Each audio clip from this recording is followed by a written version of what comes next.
Welcome everybody. My name is Kai Michael Dietrich. I work for the Technische Hochschule in Lübeck, which is the University of Applied Science. And it's a pleasure to present and introduce the panel called Sustainable Development of Urban Regions after the successful opening event. And I will start straight away with sharing my screen. Before I do that, I would like to say thanks first to the DOA administration for hosting ISOCARP, to the ISOCARP organizers themselves for the support we received so far from ISOCARP, and also to all the audience which is coming in slowly. Today's structure of the session is visible in a second.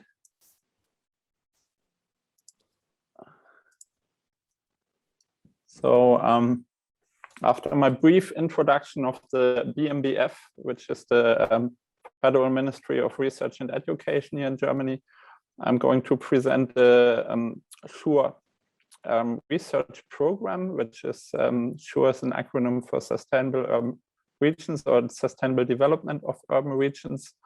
And then we will have 5 really short introductional talks, keynotes by 4 of the total 10 projects. I will introduce the speakers, and then we will have approximately 1 hour for the discussion. Today it's super important that we are sharp in timekeeping.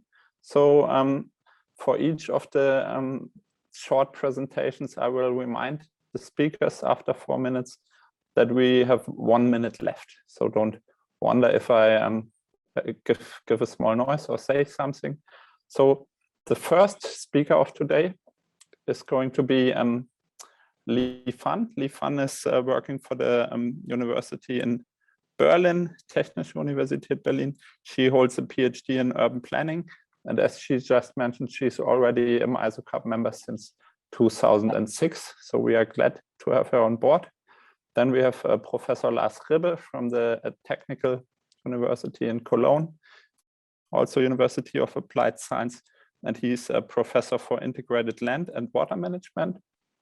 And then the next project, which is going to be presented, Built for People, by 2 presenters. The first is Anke Blöbaum from the Otto Guericke University in Magdeburg. She holds also a PhD in environmental psychology. And then Dr. Michael Waibel, so holding a PhD in human geography. And a closing introductional talk will be by Professor Stefan Greiving. He's going to present the project LIRLAP, and he's a professor for spatial planning at the University of Applied Science in Dortmund. So I'm glad that everyone is here. So what is the SURE program? You can see the logo on the upper left, Sustainable Development of Urban Regions. It is actually aiming for innovative concepts and solutions for resilient and low carbon urban spaces in the context of urban regional nexus. And the focus here is really on sustainable urban regions. So how do we do that? It's always good to go via research partnerships and aiming for global solutions. And just a short block of facts. It's, as I mentioned, in total 10 projects in the research and development phase.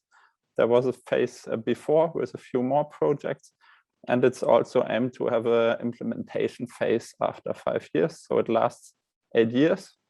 At the moment, it involves 147 institutions. So quite a big consortium. Each project has big consortiums. It includes 8 countries with the aim of local implementation. So most in Southeast Asia, some in East Asia, and the funding by the BMBF is around 28 million euros so far. And to not lose too much time, I would like to ask Li Fan to present 5 minutes, and I start the clock now. Thank you, Kai, for the introduction, and thank you for giving me the opportunity to present our project on the occasion of 57th ISOCARP Congress. Our project is about urban rural assembly. the strategic tools for integrated territorial planning to enhance urban-rural integration and circular economies in the Taizhou-Huangyan region. So our next, please.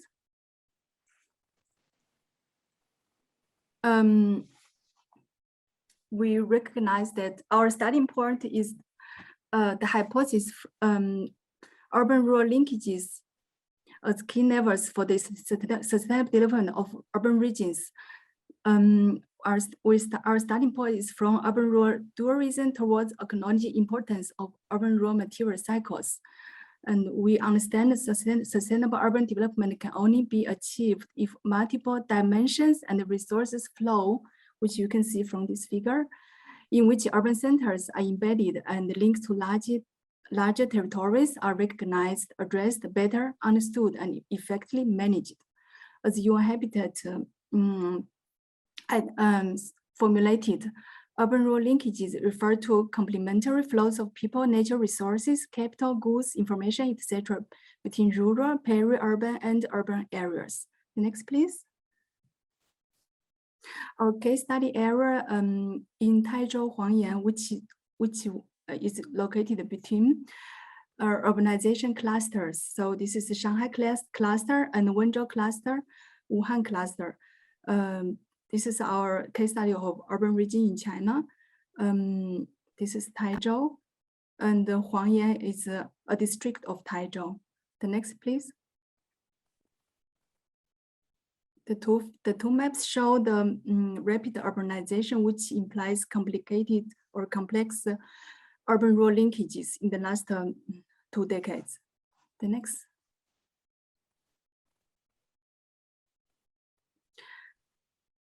We have altogether 10 working packages. Working package 2 to 6 interdisciplinary research in urban-rural linkages.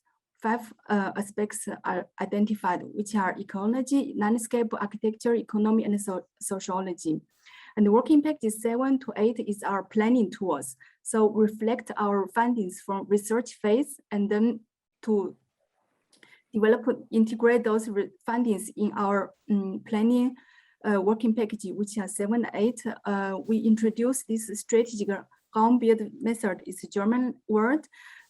It's kind of a scenario building strategy. And then working package 9 is we work with UN Habitat together to develop strategic tools and guiding principles. And also we have working package of dissemination. The next one.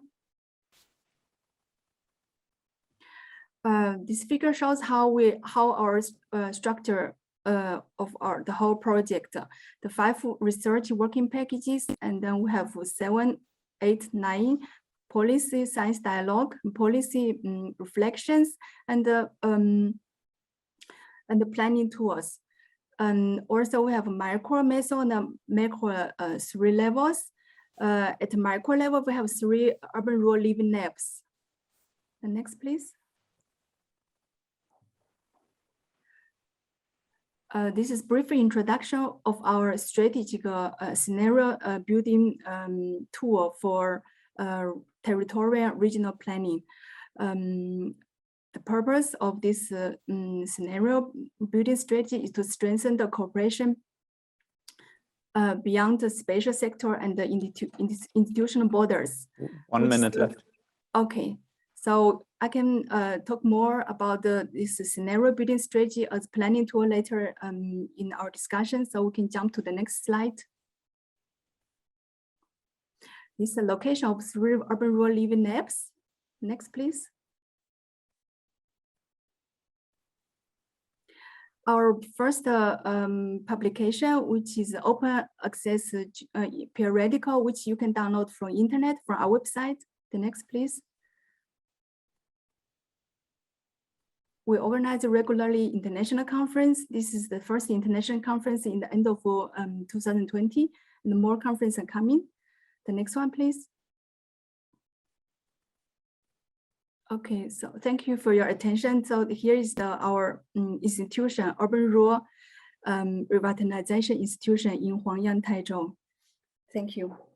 So thank you very much, Li Fan. I'm looking pretty much forward to the discussion where we have all the speakers again.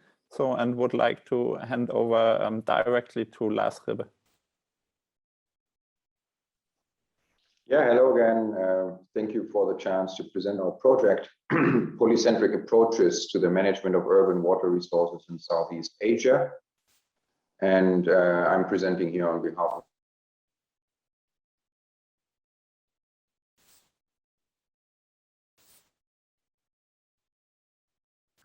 you are muted.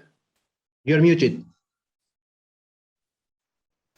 Oh, I'm sorry for that. Yeah, thank you. Thank you for the chance to present the project PolyUrbanWaters in long polycentric approaches to the management of urban water resources in Southeast Asia. Next slide, please.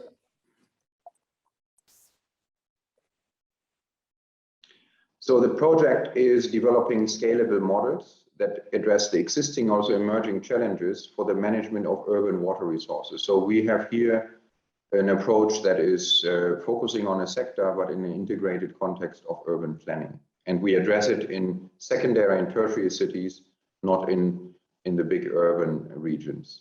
And the challenge is that cities are nowadays rather reactive to urban development dynamics, and that the approach is rather sector and outputs focused. So that is something that we consider as a deficiency that is also related to the planning and implementation. And the lack of capacities is something that we analyze in our feasibility study. Next slide, please. So we want to, first of all, understand water resources in the urban context, then develop tools and instruments for future planning. And we also want to develop systemic water-sensitive urban transformation pilots. The significance of water in cities, I think, is more or less clear, but the figure here shows it's not only important to supply people with water, also to link to sanitation and health, but any industry and agriculture, peri-urban agriculture, depends on it. Also, all the green infrastructure, the ecosystems in the city context depend on water, and the climate change related issues like floods, droughts, and heat islands, all are related to the urban water cycle. Next, please.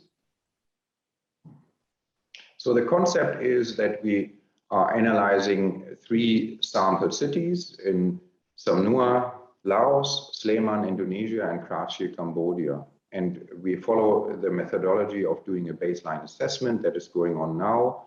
Then we are entering into a vision building process together with the stakeholders in each city.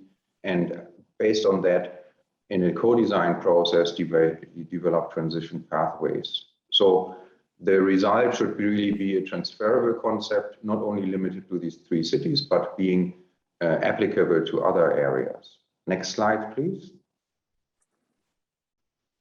The partners are Border. Border is the lead institution. Border has a headquarters in Bremen. It's an internationally active NGO.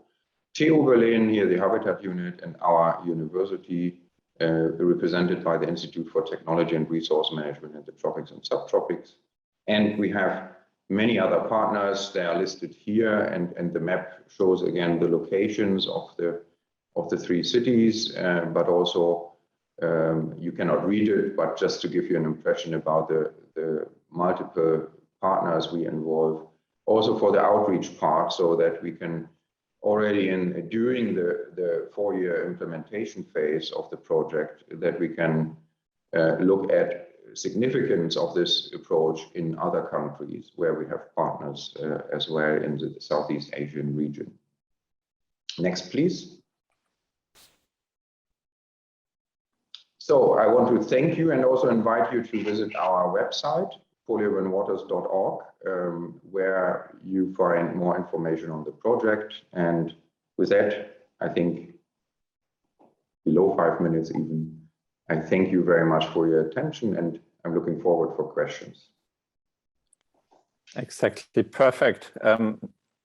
Precisely 4 minutes. Thanks, Mr. Ribbe. I would propose that we collect the questions. So if you have urgent questions, just write them down for yourself or within the chat, and then we do them during the panel discussion. And I would like to ask the next two speakers in this case presenting the Build for People project, Mr. Waibel and Mrs. Blöbaum, please. Thank you. It's a pleasure to present Build for People project today together with my colleague Anke Blöbaum from Otto von Guericke University, Magdeburg. Next slide, please. Our work package team, I think one slide is missing actually. Okay, our work package is, okay, I see. Our work package team is consists of 6 different work packages, and we have one coordination work package. The people are in the attention of, in the focus of our attention. That's why we put the work package behavior change in the middle of the dartboard-shaped project logo, surrounded by the work package sustainable building and sustainable neighborhood development. More on an urban level, we have work packages working with dealing with urban green infrastructures, urban climate questions, urban heat islands, for example, and urban governance issues are dealt with the work package sustainable urban transformation. So let me summarize. We try to follow a people-led approach, cross-cutting and transdisciplinary. And our project area actually is in Phnom Penh. Sorry, one slide is really missing here. We consist of 4 universities in Germany and 2 companies in Germany, and we have 4 universities in Cambodia. Our main implementation partner is Phnom Penh City Hall, and we reach out to different target groups by means of different dissemination partners from the corporate sector, civil society sector, and from the state. Next slide, please. In the past funding phase, we had a very successful Eco-City Transition Lab. Already other projects before me mentioned that living labs are a very useful tool to promote urban planning, sustainable urban development, more understood as a process and a dialogue. For us, it was really a game changer to develop actionable knowledge and to overcome implementation gaps in the field of sustainable urban development.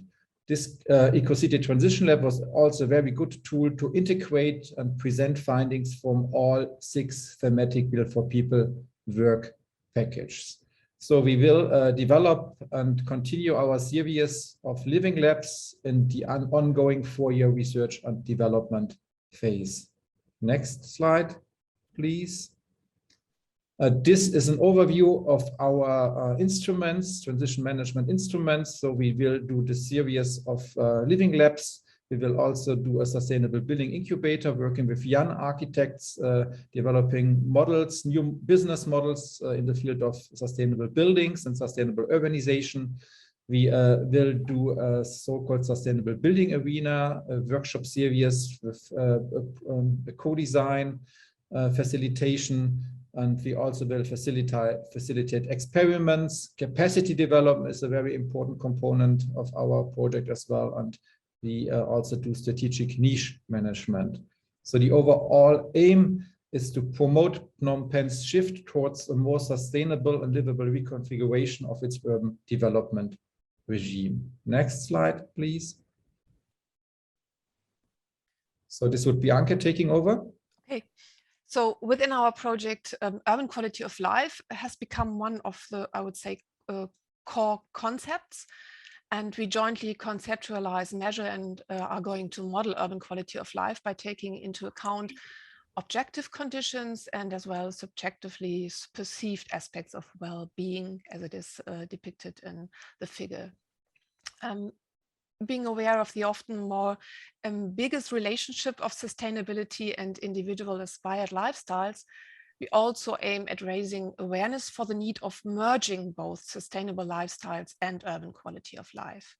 And we understand urban quality of life as a multiple dimensional concept that serves as the integrating link for our scientific, our analytical and normative approaches. 1 more minute. Next, please.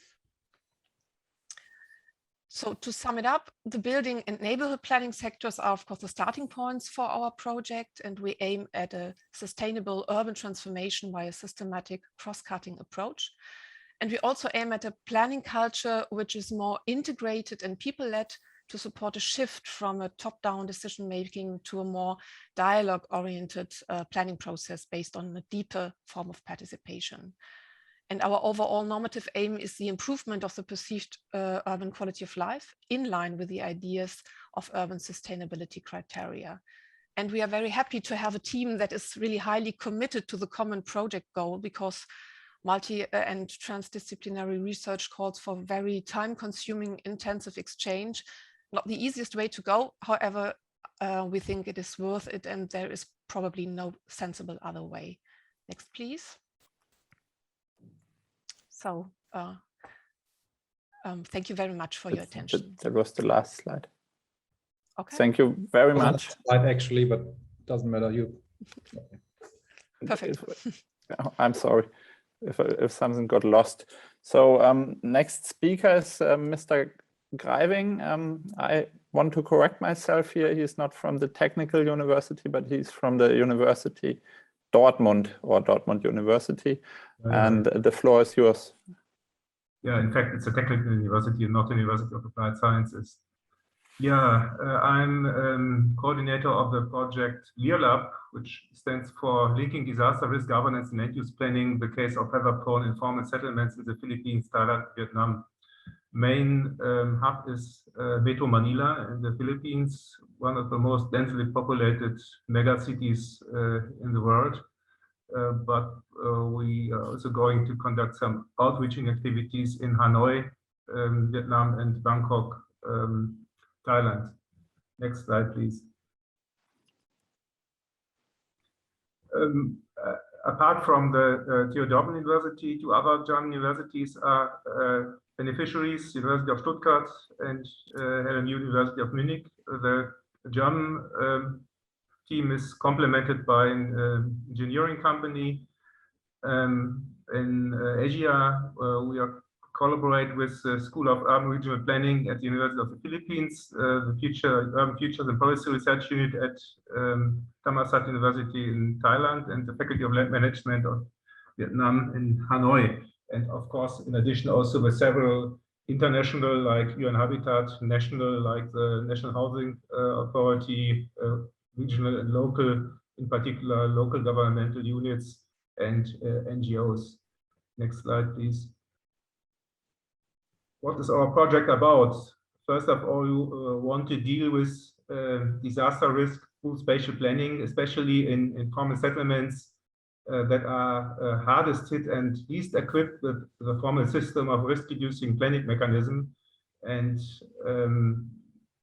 that is a major problem in dealing with extreme events in many countries in the Global South, where people settle in extremely dangerous areas, although they are often demarked officially as hazard zones, but that doesn't reduce attractiveness for settlement purposes for informal dwellers. Of course, we wanted to strengthen resilience while focusing on reducing social vulnerability, particularly of informal settlers' family, by two approaches: on-site upgrading of existing settlements, and if the risk is not mitigatable, off-site relocation by means of pilot projects in selected areas in the three aforementioned cities and countries. And by doing so, of course, we would like to co-produce climate-adapted strategies to elevate the quality of livelihoods in these countries and to adapt to climate change. Of course, this needs to be mainstreamed into national, regional, and local housing and land use policies. And our research activities will be complemented by capacity building activities. First, dual PhD program between TU Dortmund University and UPSJOG, and second, training courses for practitioners, specifically urban planners, shelter managers, risk managers, and NGOs. By the way, the first online training course on the integration of community resiliency in urban shelter planning and management has just been conceptualized and will take place in December this year and January next year. It consists of 40 training hours. Of course, we would also like to establish a VV learning platform, mutual transfer of knowledge from the Philippines to Thailand, Vietnam, and vice versa. Next slide, please. A very important first element of our project is creating an evidence basis on future risk trends. This is particularly related to the urban scope and the change in land use. We came already up with the first business as usual scenario for the projected urban growth till end of the century, which is estimated to 1.3 square kilometers per year. Dominant growth patterns are, apart from organic growth, both via new spreading satellite centers around and beyond the borders of Metro Manila. But this will be complemented by some more participatory, more normative scenarios on desired pathways of growth. Next slide, please. 45 seconds left. Yeah, okay. Another main component of our work is on-site upgrading. We identified already a couple of focal sites and upgrading typology, which differentiate between housing structure improvements, site developments, land readjustments, and legal instruments. Next slide, please. The same tool for our resettlement typology, we identified various types of resettlement strategies and building types in city, near city, and off city, ranging from single detached to multi-story low-rising buildings. And as you can see from the figure on the right, there's a variety of potentially useful focal sites inside and outside Metro Manila. Next slide, please. What are our conclusions regarding resettlement? It's of course would hardly be feasible to resettle the targeted people within the core urban area, which is already more or less completely built up. There's very limited safe land available for on-site or in-situ resettlement, which requires more attention to off-city approaches. In this regard, the lower the disturbances to the livelihoods, the better is the effect of resettlement, and upgrading should be preferred before establishing resettlement schemes, except for high-risk areas for which risk cannot be fully mitigated. Of course, on-site or in-city activities are preferable, but in the end, tailor-made solutions are required, which consider not only the preferences of the informal settlers family, but also the climate risk profile of existing settlements, as well as potential resettlement sites and urban development strategies. Yeah, thanks for your attention. Next slide, please.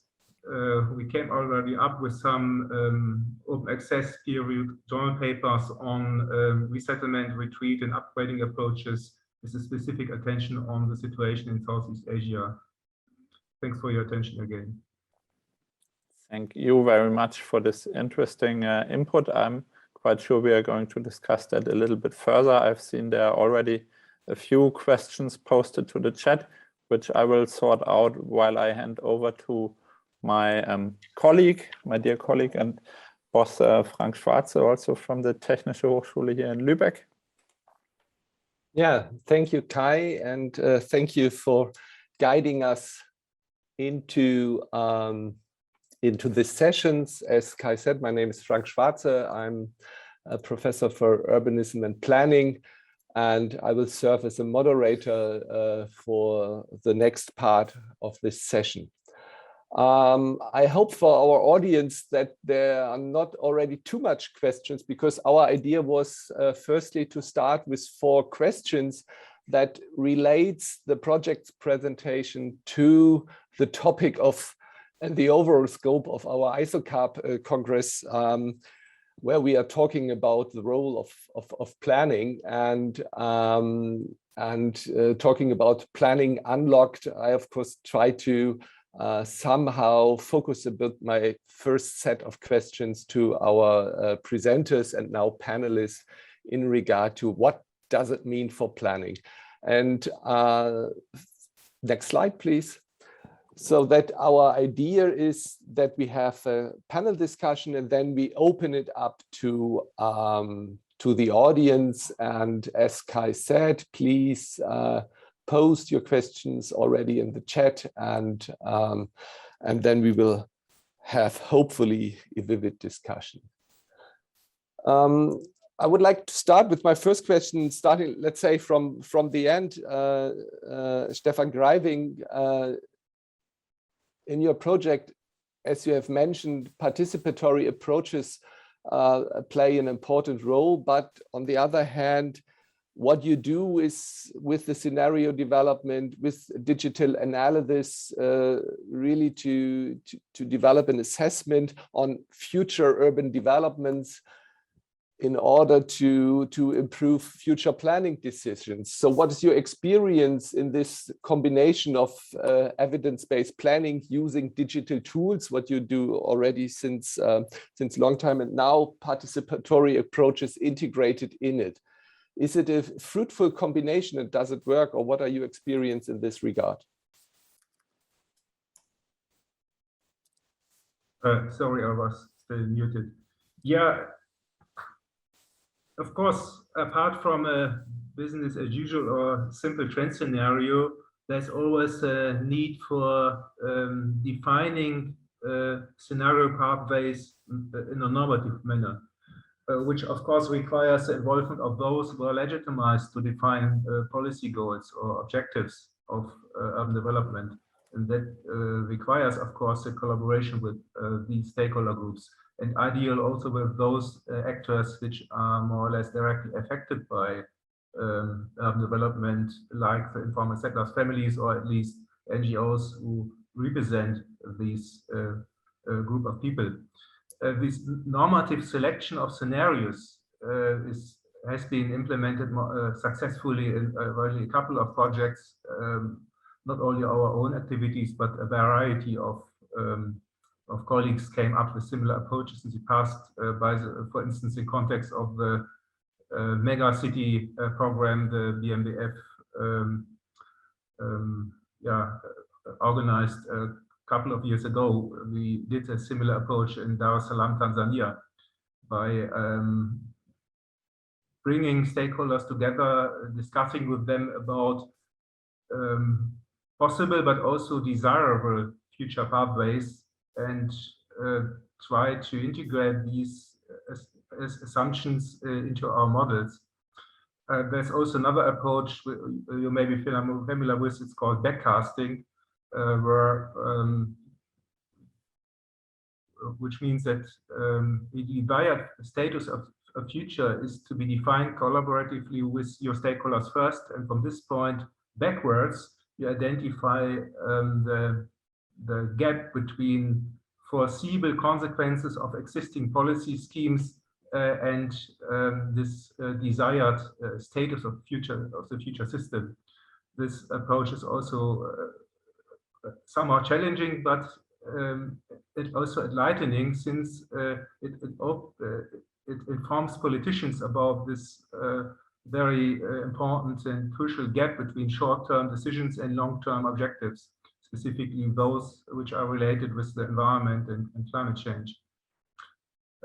Of course, our activities in the R&D phase of the LIRLAP project are still at a very early stage and have been hindered by the COVID situation and the still ongoing lockdown in the Philippines. But we are ready to start early next year with our participatory approach by bringing all relevant stakeholders together in a hopefully first physical meeting, which is scheduled for February or March next year in Manila. Up to now, primarily the colleagues from the LMU University of Munich finished their work with the setting up and of the models and selection of indicators, and as I presented earlier, the business as usual scenario was already finished. So since I see that Lars Ribbe wants to contribute to this question, I will bring him in a second. What is interesting for me, always with regard to planning, that in the past, planning always has been seen as a kind of linear process. And what I see from your approach is that integrating the participatory participatory approaches into the scenario method is a kind of learning loop. It's because normally planning is not so much evaluated in terms of outcomes and results. And the idea is to have this, let's say, on participation-based evaluation of possible outcomes of plannings and desired futures. I would hand over to Lars Ribbe, who wanted to add something to this topic. Yeah, thank you very much. I think this is the digitization in general is a huge topic, and of course it's very relevant for planning. What we observe is that the smaller a city and the less economically developed, the availability of data for planning is weak, and even the tools that we find very normal, like GIS, are in some of our case studies are not used, are not known even by the participants. So I think that digitization and the enormous the opportunities that we have using remote sensing, for example, but also new sensor technologies that can serve to understand certain elements of the city environment, in particular also the urban water cycle, have tremendous chances. But we first of all need to create a joint database, and this joint database is a good opportunity for people from different sectors to come together. So we observe that when you talk about data, that then people from different sectors say, okay, this is also data relevant for us. Let us talk about what we need and establish a joint database. So I see beyond the use of digitalization for planning, first of all, to involve it in stock taking and perhaps do something that you can call leapfrogging, because you don't need to have let's say, long-term ground observations if you involve, for example, Earth observation databases. And that for me is a real big chance, especially for the medium and smaller size cities where we work on.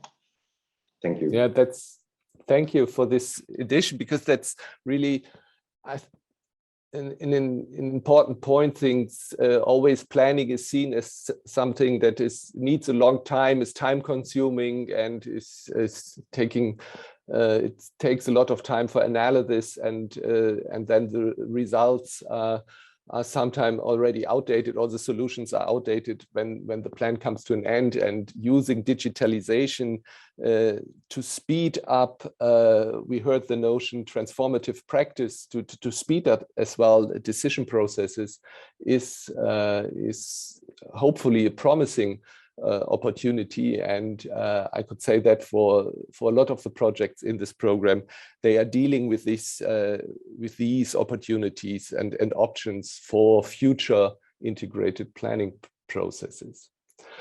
I will go through my 4 questions we have prepared and then open it to the audience, because I see that there's a first question from Chin Chan, and I would like to ask our colleagues from Magdeburg and Hamburg, Michael Waibel and Anke Blöbaum,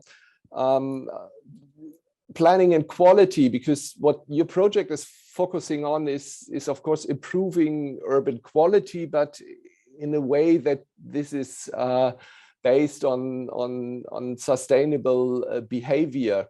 What are your first impressions? Does planning, as calling it the formal planning processes you experience in Phnom Penh, how does planning affect actually, or currently the quality of urban life, and how should planning in the future affect it? What are your recommendations? I don't know. Michael, you will start. Oh, Anke should start, in my opinion. Sorry, I'm not a planner. I'm an environmental psychologist. So that's why. So I would like so perfect. But I would like to associate this question you came up with a little bit to the topic we already discussed on before, because I think one of the key ways or procedures is if you want to link planning to support urban quality of life, is that you have to take the people into account, and that you have to come up with ideas how to, in a good way, integrating them into the planning process. So we are again on the topic of participatory planning maybe. And I think there are already a lot of good methods and approaches when it comes to participatory planning and processes. We already heard about this backcasting workshops, and I'm a fan of backcasting. I had some experiences with that before. And we already heard a little bit about normative selection, and I think this is really important, that you, on the one hand, you have to be open in your communication when you try to involve people in the participatory planning program. You have to be clear and transparent and open to what extent they will be able to participate. Is it just that you are interested in getting some information?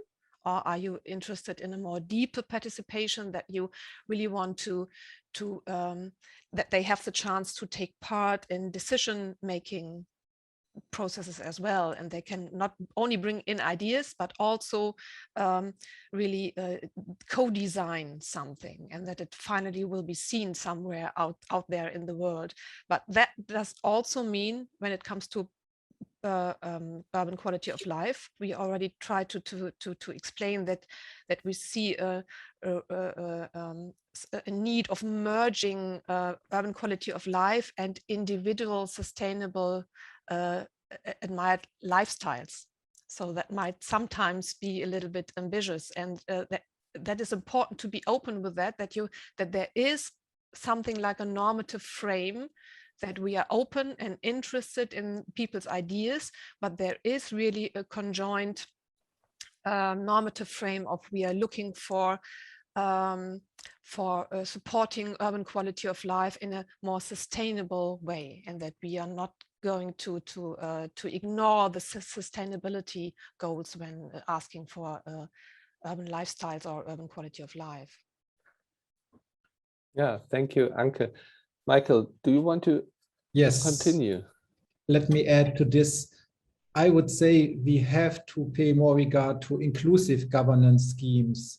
Reality in Phnom Penh right now is that the city hall, city administration is giving away development control to private developer companies who erect gated compounds, gated communities. We have 170 so-called bouwees in Phnom Penh. Within those bouwees, quality of life probably is quite good for most of the people living there, but this also supports spatial fragmentation, and people in those gated compounds, they travel by car to the city center. They also live in compounds which are not very space efficient. So we have to identify new inclusive schemes to provide a better quality of life for the majority of the urban population in Phnom Penh, and not only for the rich. And do you see already, since you are already working for a long time in the region, do you see changes already in the planning system, on the way how official planning is carried out, that goes into this direction we are discussing here? Do you see changes in the last 10, 15 years, since I know that you have been there since that time? At least Phnom Penh Capital Administration was willing to host an urban living lab together with us, with the Build for People team, for 1 week. We stayed there at the site of Phnom Penh City Hall. We spoke to the city officials. We had a very successful presentation workshop. They are open to our ideas. They themselves want to regain development control. But of course, right now they lack not only capacity, but also financial resources to really do that. So, and of course, Build for People in that respect to really change the overall governance structure is weak, we have to admit openly. I mean, that is a conclusion we can draw all over the world, that Sure. Inclusive planning and more integrated planning is more costly than the simple planning we used to learn and we've carried out in the past, which is just designating different land uses. This is maybe leading to our next question to Mr. Ribbe, since you described how you will develop, of course, first analyze, but then, of course, will develop solutions based on an ecosystem service concept, trying to, or you want to develop natural-based solutions. How do you see this, the conflicts or the differences? Because since planning is normative and it has in the past always used normative concepts that were laid over the environment in order to shape the environment according to these normative concepts, and you try to put it, or the ecosystem service-based concept tries to put it the way around, that first we have to understand the system and then we can decide how the planning concept could be integrated in it and use the services. How do you deal in your project, or what are your experiences in the project with this contradiction or possible conflicts between the way how planning is carried out and what your approach is proposing? Yeah, thank you very much. I think the call for nature-based solutions is really worldwide now a hype, no? And everybody says, oh, everything can be solved with nature-based solutions. And to some extent it's correct, but on the other hand, we also have a lot of issues to solve and to especially from the scientific perspective, to address.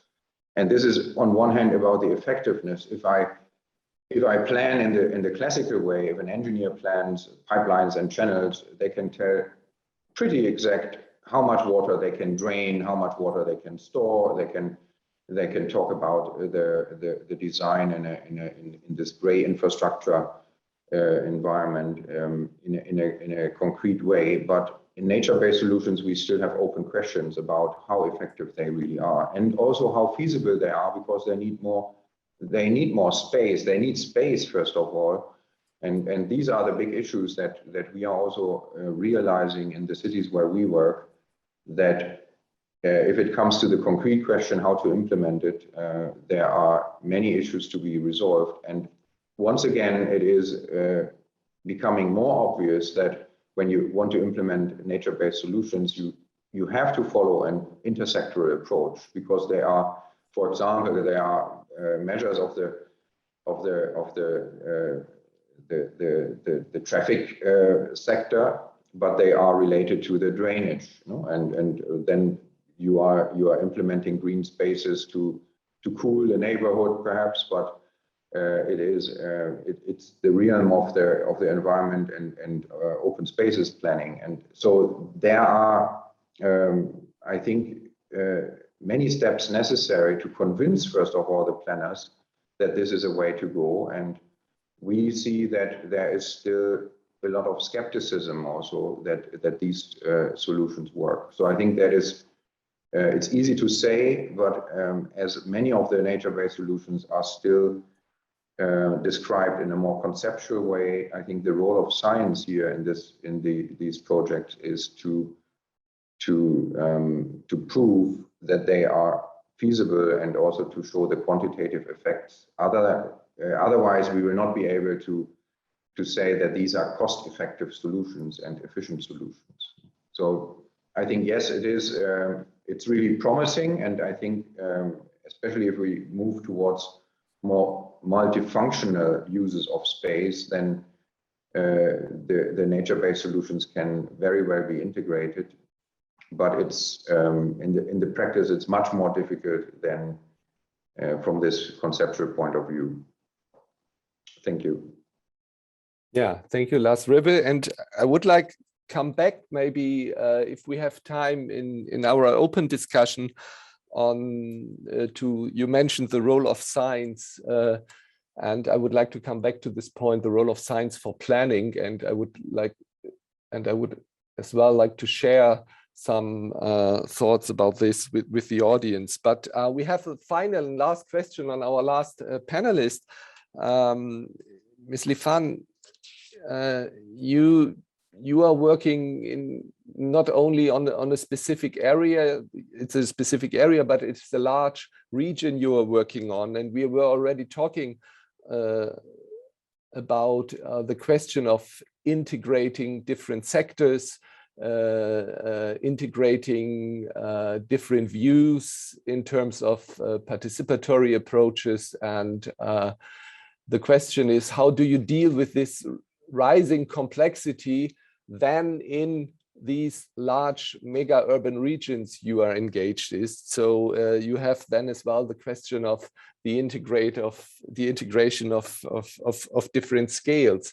How do you deal with this task of integration, multi-level planning in your project? What are your experience with it? And secondly, I would like to ask you whether you see differences in the planning approaches between you are working in China and concepts that might come from partner universities in the Western world.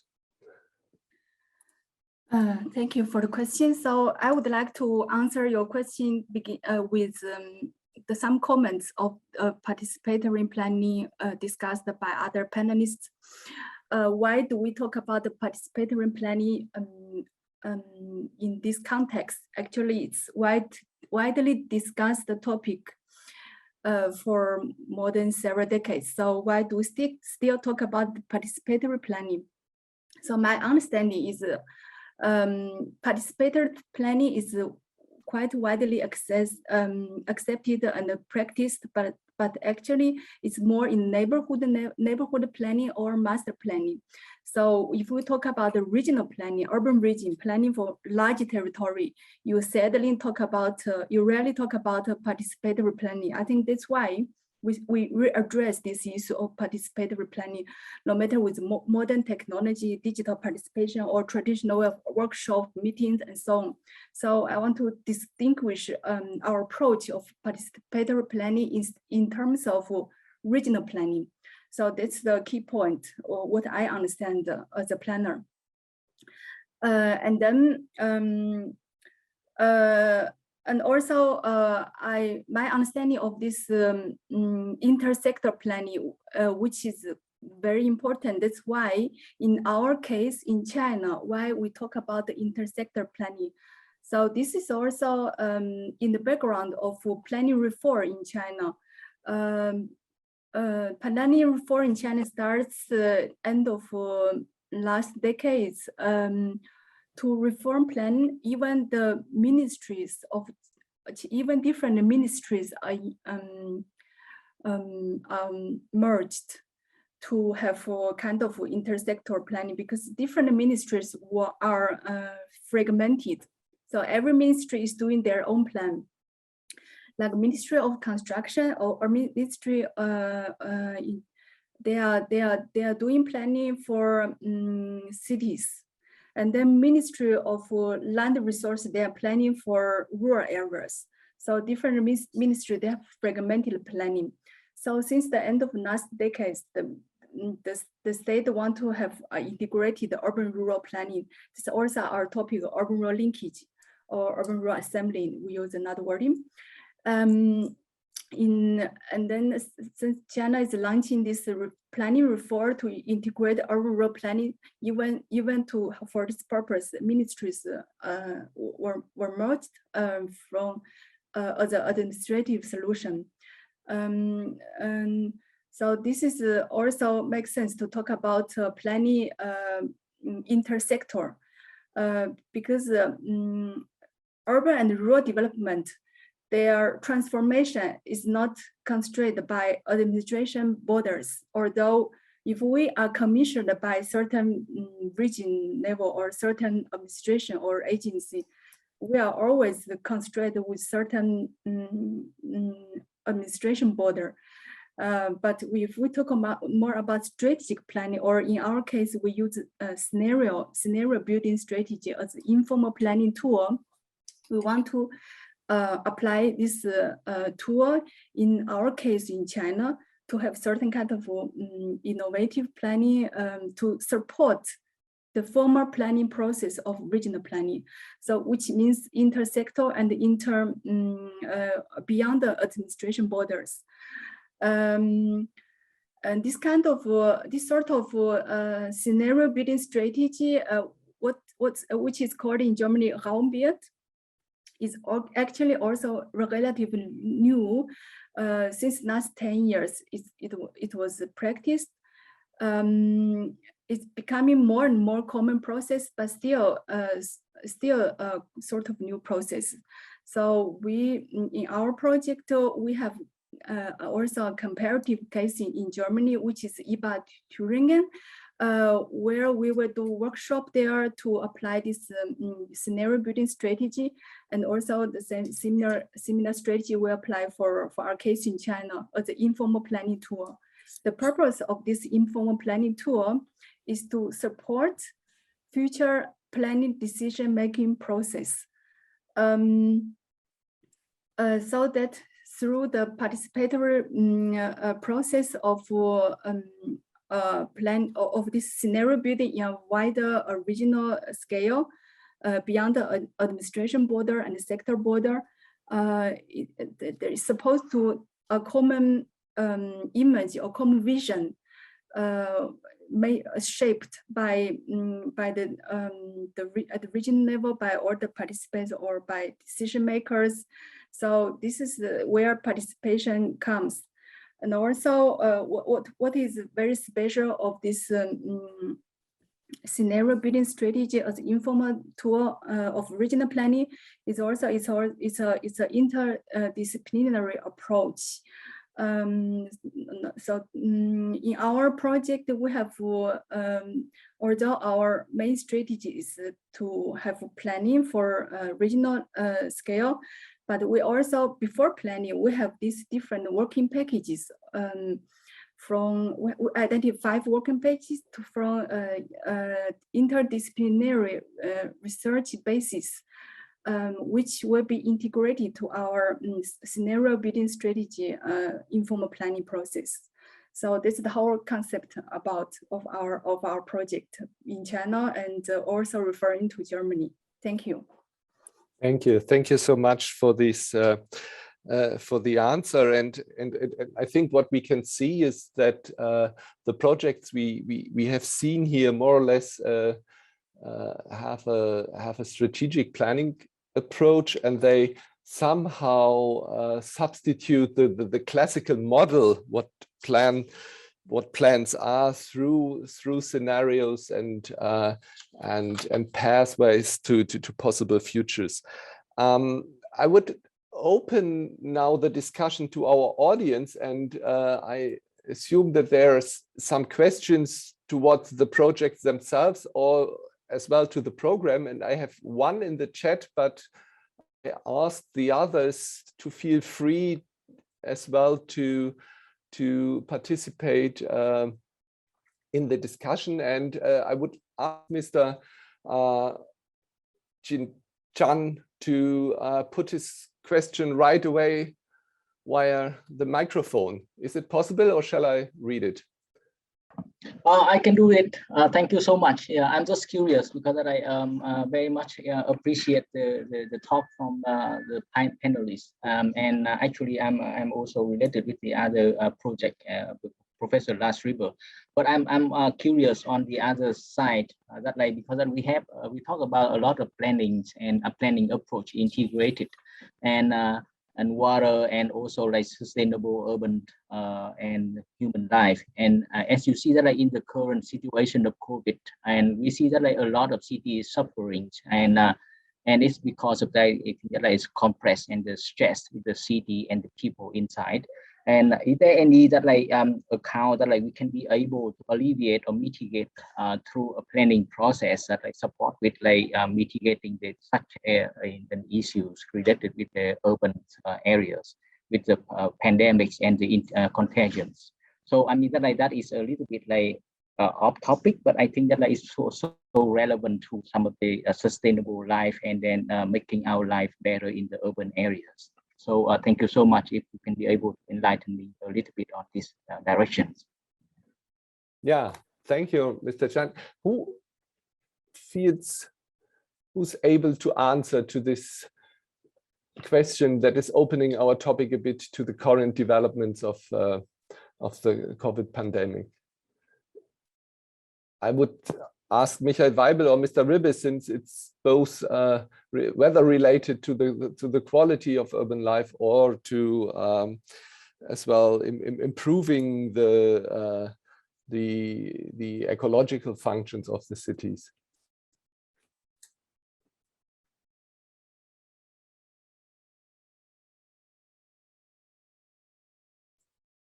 Is there an answer from our panelists?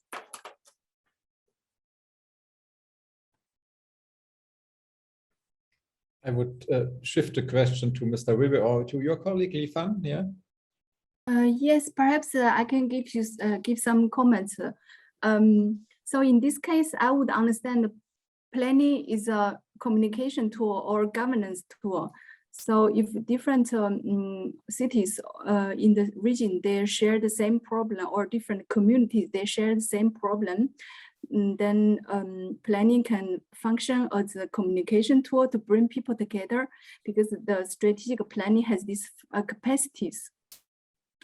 As we talk about the participatory planning, to bring all the issues together, and then to bring all the actors together to find a common solution or common understanding for future decision making.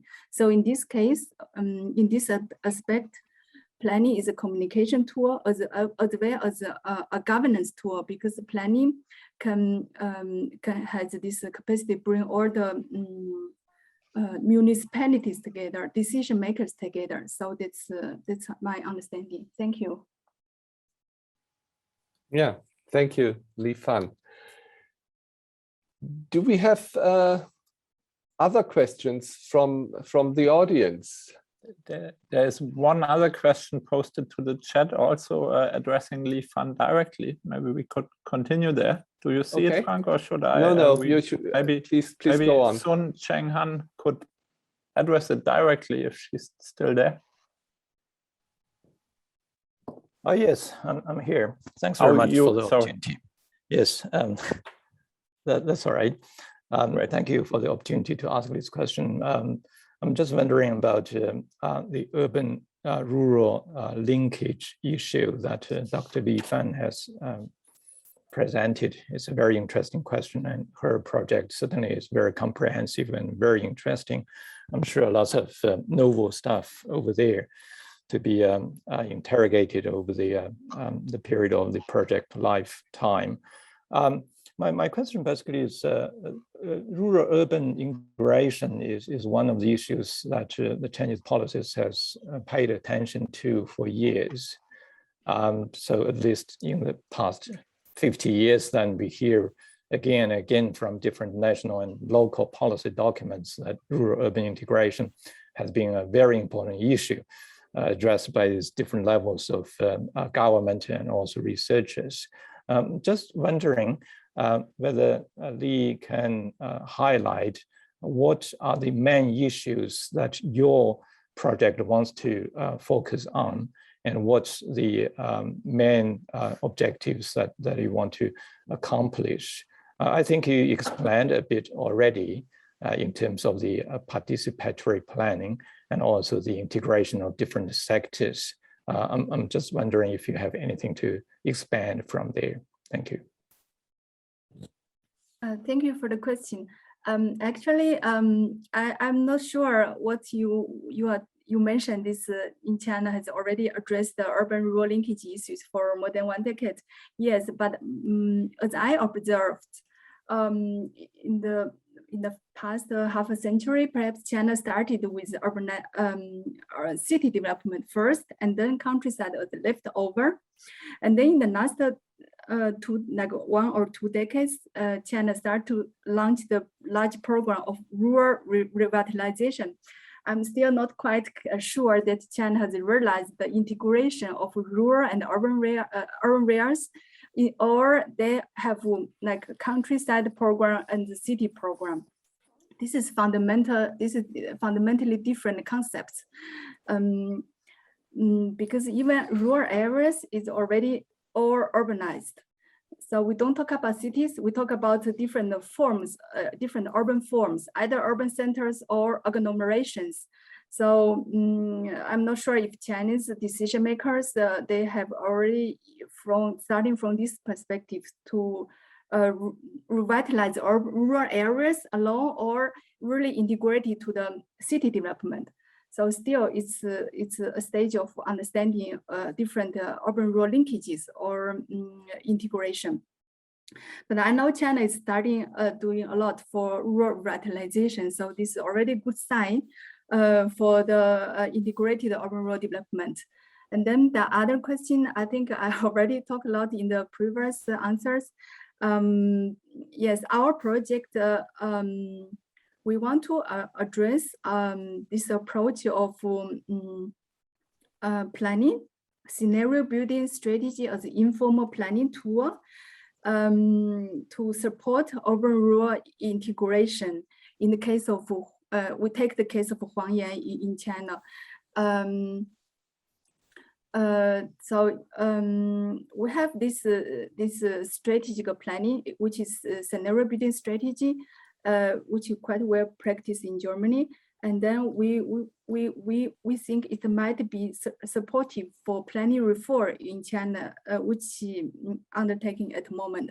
So that's our approach of this planning exchange between Germany and China to unlock a different perspective of planning, and especially, and this strategic planning is based on interdisciplinary research, which this makes our approach very comprehensive.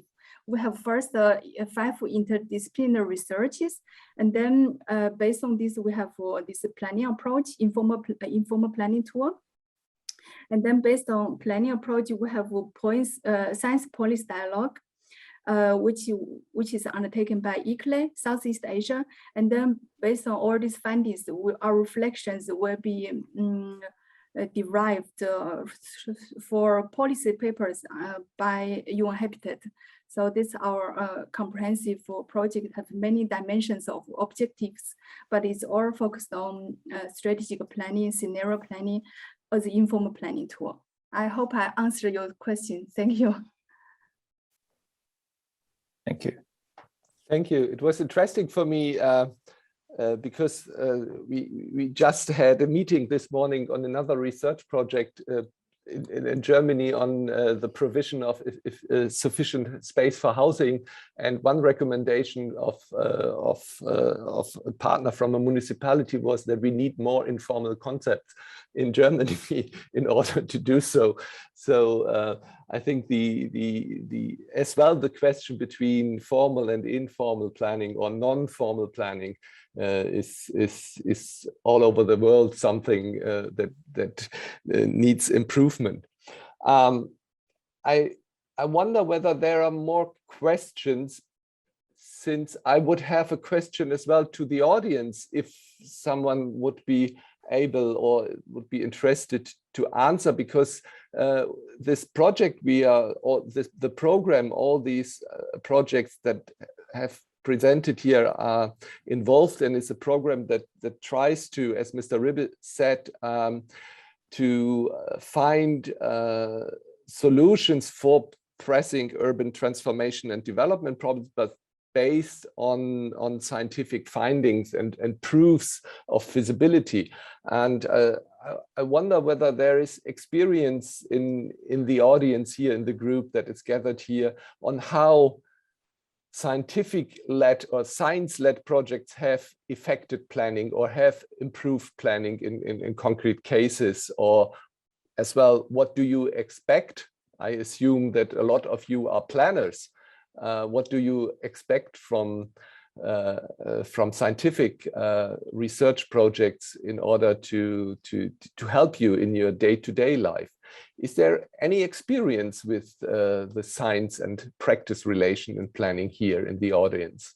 So then I would be happy to learn a bit about it.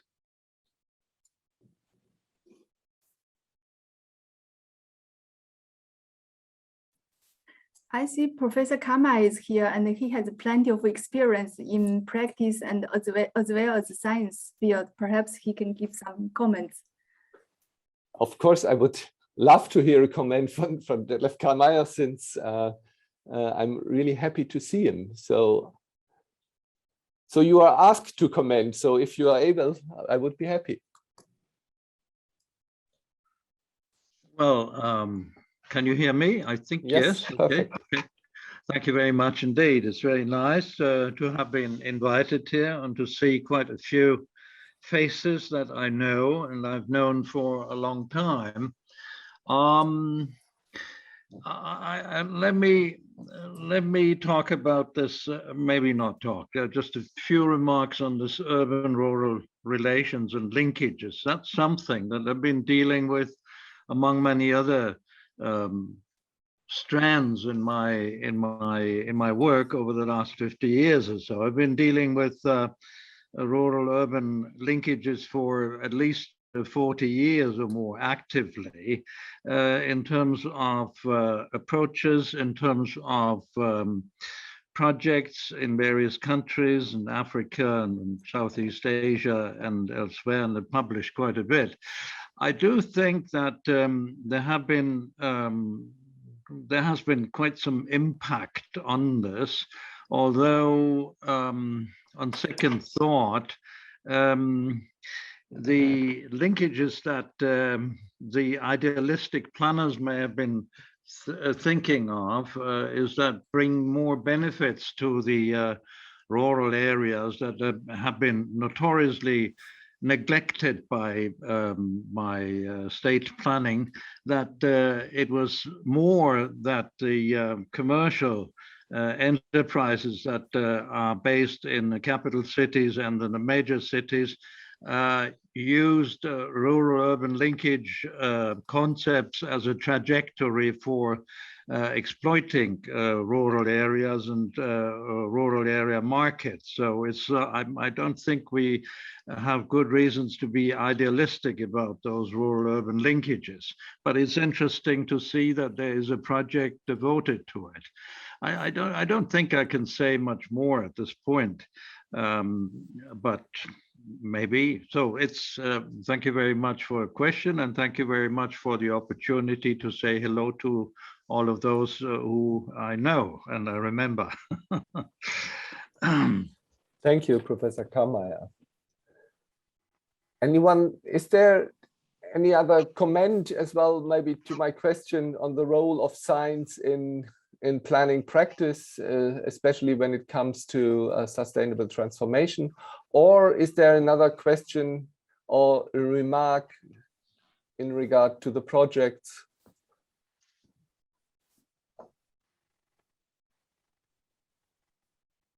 Okay. I see Lars Ribbe is having the hand up. Okay, Mr. Ribbe, Lars, please. Of course, no, the audience first, no, if there's a comment, but at the moment I don't see a hand up, and I didn't answer to the question of Dr. Chin, because it was a difficult one, you know, and I was not able to answer right away. And I think it is the question related to COVID is actually it cannot only be linked to the development of nature-based solutions. No, it is, but it could be related to a topic we address in our project. It's a polycentric approaches, or also looking at more decentralized structures, because avoiding the big agglomerations could be a step in the direction of preventing from pandemics like this. But of course, it would imply many different approaches to the urban planning in general, not only to nature-based solutions.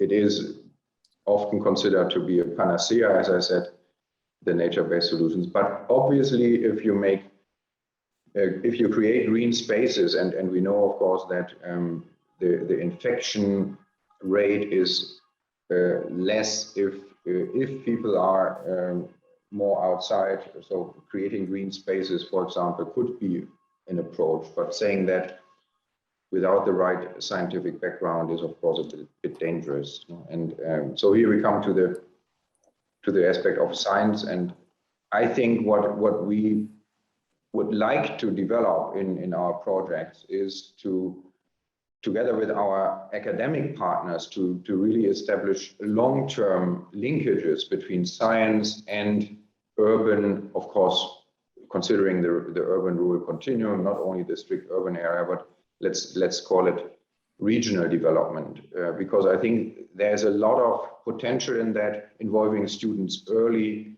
into the challenges of an urban area, relating research of students and researchers at any stage, and establishing a close linkage of these local universities with urban planning. I think that's the goal, not having German universities being involved or other international universities, but having really a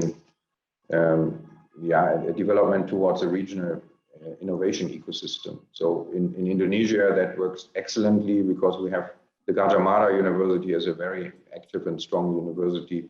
In the other two case studies, we are still looking for these academic institutions that could assume that role. But I think it should go towards, let's say, a systematic linkage between science institutions, not only universities, but universities are ideal because you are creating knowledge and transferring knowledge as the main function, and you have this education components embedded.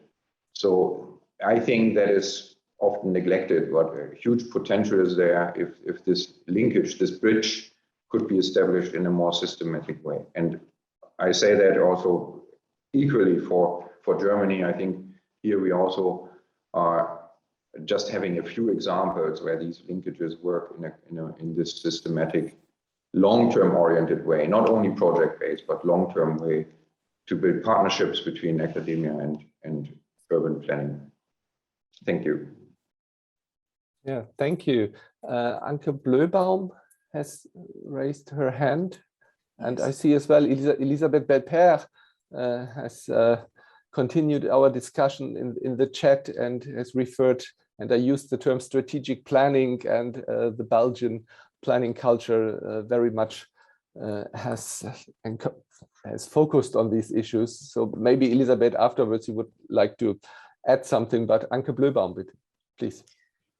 Yes, thank you very much. I would also refer a little bit to the comment from the chat, maybe, that because there was already mentioned these aspects of corporations and citizen science and local agenda processes. And I think there is also a component where the science and planning could meet in this domain, because when we do scientific work, we also try to get to know in a more systematic way, get to learn more about the relation of the objective factors of the environment, for instance, and the perceived or perceived features of the environment, for instance, about nature and behavior interaction, and how and the effects or impacts of nature on people, on their welfare, on their urban quality of life. And we could also bring this results into the planning process, so that it's not isolated. And on the one and another aspect I would like to focus on is that because a lot of us are dealing with this participatory process and participatory planning, and I think it's also important not only to keep in mind to think about evaluation of planning outcomes, but also the systematic evaluation of the planning process and the participatory process itself. So to have a look on this as well. And not only in terms of asking people, do you like the outcome or did you like the process, but to be a little bit more systematic in evaluating these processes, because I think we all have to learn more about what is working in what kind of contexts of participatory processes. Yeah, thank you. Elizabeth, do you want to add something, or is your contribution in the chat already comprehensive? We understand. Hello, Frank. Long time ago, by the way. Yeah, I see. That's why I called you in order to have the chance. Yes, no, I just give some ideas, I think, and experiences I have. I think I'm now also more in the topic of urban health, and I think there is an important contribution to be made from the health sectors, because they work much more with data and research and clear impacts and outcomes. So they can both provide scientific inputs, in fact, into a planning process, and at the same time look at outcomes and so on. But yeah, so the examples I mentioned there, I think the citizen science project is there's lots of citizen science projects happening now in the world. This is a very interesting one. I think the process is very well constructed, and there was a large engagement and interest from citizens, and I think the impact is on different levels. So thousands of people participated, and they talked about the topic at home. So it influenced, in fact, a much larger community, their own families and children. The university did monitored that afterwards, and so they were saying that 100% of the participants also changed their behaviors when it came to mobility, for instance. The data it created is much more fine-grained than the Scientific Institute for Air Pollution Measuring has at the moment, and has in many cities, because it's much less fine-grained. So it gives a lot of new insights on air pollution on street level, and even more detailed than this. And then it pushed the government, because there was a big regional project to cover the highway, and very political debate on higher level. And the insights from this citizen science project, because it was so large and it was also projected on a dashboard with a big festival, that it pushed the government. They could not ignore it, and that's another important aspect. I think they could not ignore the data created from the bottom up, and it pushed them to go for the most sustainable scenario, which I think is great. And there's now a second phase to this. It has been building on that experience to enlarge it to the Flemish region, in which there was 50,000 people that wanted to participate. They only chose 20,000, so for the region. And there is a new phase which is now going on, which is on measuring drought and water. Again, with thousands of people that participate. It's short term, it's very cheap, and I think that's another aspect, is that universities, they say you could usually not get the budget to do this type of research on such a scale. But they ask from each citizen, I think it's 10 euros, and if they give the measuring device back, they get the 10 euros back, so it's a zero operation. And this is linked to dashboard. So every 15 minutes there's an update. You can now see how water and drought is happening in gardens, in schoolyards, in schools, in farms. Yeah, well, that's just an example of the citizen science. Yeah, thank you very much. And it is interesting that especially from the health sector, we are learning a lot about, of course, on the one hand, and this is linking us again to the COVID situation, what does evidence-based decision-making mean, which is, of course, a question that was dominant in the last months. But this is something, and I liked that you made this linkage. This is something that is as well relevant for planning now. And since I've learned that the ISOCARP sessions will be stopped sharp after 90 minutes, it's up to me now to in the last 3 minutes, very briefly to wrap up and to conclude that first of all, because since time is limited, I would like to thank all the contributors, the projects from the SURE program that have shared their ideas, how they have set up the projects, what they want to achieve, and what are the concepts behind in order to come to this global innovative solutions and concepts for more resilient and sustainable urban regions. So thanks to all of you. I would like to thank our audience for participation. Of course, what we've heard was that if I try to narrow it down to 2 or 3 sentences, planning has become and needs to become or has to be seen as a process. It is a process that is not so much dealing with the outcome. It's about how to structure this process in a way that it is inclusive.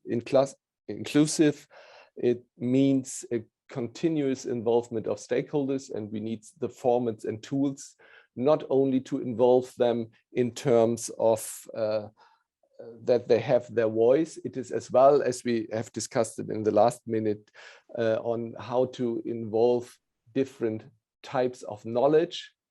We learned that digitalization and data can help us on both levels, from the different stakeholders, but as well from the level of planning authorities to come to better decision making. And what we've learned as well is that the projects here, apart from their sectoral approaches, that the sectoral approaches needs, of course, to be integrated, but as well that that we need new types of plans like the scenario methods, strategic planning that has been mentioned very often. So thank you for this discussion. The SURE projects, and that was as well the aim of this session, the SURE projects are in the first year. The program will last for, again, 5 up to 8 years, and we will be happy if we can share, and the projects will be happy if they can share their results, findings, and activities with a larger community. The projects have their website, and as well the SURE project will have in 2 weeks its own website so that you can have access to outcomes of the projects. Feel free to contact the projects if you are interested in more information or want to get into contact in detail with them. And we are looking forward to an interesting ISOCARP conference, and I wish the organizers of the conference good luck for the conference, and thank you for supporting us here, for giving us the chance to present the SURE program. Thank you very much, and goodbye to all over the world.